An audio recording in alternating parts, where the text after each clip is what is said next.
Famous जो है हमारे इस वक्त मेज़बान हैं, अभी तो काफ़ी अच्छा जा रहा है। लेट्स सी आगे कैसे जाता है। आपका मूवी बारे में थोड़ा सा बिल्कुल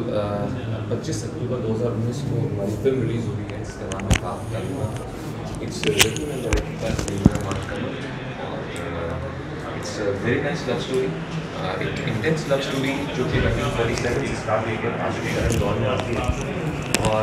it is amazing dialogues Khalil साहब and is the captain of the ship. Direction बहुत मज़े की है, साथ साथ म्यूज़िक बहुत अच्छा है फिल्म का और सबसे बढ़ के जो मैं कहूँगा कि इसमें एक मैसेज भी बहुत स्ट्रॉन्ग है क्योंकि जहाँ एक पाकिस्तानी लड़के और लड़की की बात होती है, इनफैक्ट जब भी पाकिस्तान इंडिया की बात होती है तो कश्मीर का जिक्र किया है, तो कश्मीर का जिक्र भी सही तरीके से मौजूद है। एक ऐसी पाकिस्तानी ज़मीन हम कश्मीर को ओन करते हैं, अपना हिस्सा मानते हैं, तो ये सब बातें भी हुई और एक ये मैसेज भी है कि हर पाकिस्तानी को पाकिस्तान से बहुत प्यार है और हम सब पाकिस्तानी बेसिकली अमन पसंद है और हमारा रिलीजन भी हमें यही सिखाता है we believe in peace and we believe in सलामती और मोहब्बत वाली। आप जिस तरह